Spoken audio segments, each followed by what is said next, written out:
Bir Xitoy o'qituvchi tarqatgan va ommaviy taratqularda taralgan sin Xitoyning Uyg'ur bolalarining mangisini qanday yuyayotganligini va ularga nimalarni o'rgatayotganligini oshkorlab berdi. Ma'lumki, Xitoy Sharq Turkistonda yo'lga qo'yilgan irqiy qirg'inchilik siyosati doirasida 100 minglagan Uyg'urlar naq turmaga tashlangan. Millionlagan kishi oilasidan yiroq emgak lagerlarida ishlashga majbur bo'lgan. Bolalar ota-onasidan ayrilgan va assimilyatsiyaga uchragan. Xitoy o'qituvchisi tarafidan tortilgan sin ko'rinishi nihoyatda tezla Xitoy ijtimoiy aloqa suplarida moda bo'lgan bo'lib, Uyg'ur bolalarining mangisining qanday yuyilganligi oshkorlangan. Sindagi paranglardan qaraganda Uyg'ur bolalarini Xitoy uchun jinini pido qila oladigan pidoyi qilib yetishtirish maqsadida ularning mangisi yuyilgan. O'qituvchi bilan Uyg'ur o'quvchi o'rtasida savol va javob shaklida davom qilayotgan sinning mazmuni tuvandikicha. Xitoy o'qituvchi g'oyang nima? Uyg'ur bola, mening g'oyam cho'ng bo'lganda Xitoy ozodlik armiyasining askari bo'lish va vatanimizning chegara rayonlarini qo'g'dash. Suhbat mushundaq boshlanadi va oxirida Xitoy o'qituvchi hayotingni qurbon qilishdan qo'rqmamsan deb so'raganda Uyg'ur bola, men jinimni qurbon qilishdan qo'rqmayman deb javob berdi.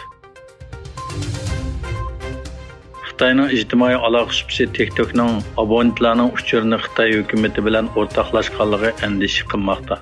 Yangi Zelandiya oy oxirigacha parlament a'zolari va parlament xizmatchilari ishlatadigan ommaviy telefonlarda TikTok detalini ishlatishni cheklagan. Oy oxiridan boshlab yo'lga qo'yilgan bu cheklashning faqat parlament binosidagi 500 dak kishiga qartilganligi ta'kidlangan bo'lib, Amerika va Angliyadagi o'xshash davlat xizmatchilarining hammasining ishlatishi cheklanmaydi ekan.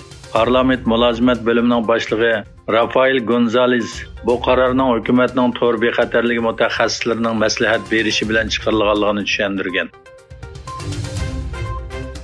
Xitoyning pochta mulozimat va to'shish magnati Moskva Malayziyaning asosliq temir yo'l tijoratchisi KTMB bilan bo'lgan hamkorlik o'rnatgan.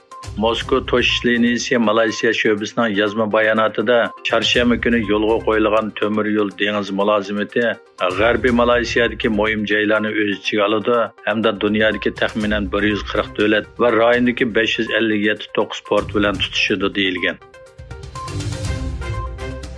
Pakistan Tashqi ishlar ministrligining bayonotiga qaraganda, Tashqi ishlar ministri Asad Majid Beyjingda Xitoy Tashqi ishlar ministri Chingang bilan ko'rishgan. Majid yig'in jarayonida Pakistan bilan Xitoyning temir aqoqlar, ishonchli do'stlar, tinchlik va taraqqiyotdagi mangulik sheriklar ekanligini aytgan. Xitoy taraf bo'lsa, Beyjingning Xitoy-Pakistan umumyuzlik strategik hamkorlik sherikchilik munosabatiga bo'lgan qat'iy irodasini va Islomobodni keng qo'llaydiganligini qayta ta'kidlagan.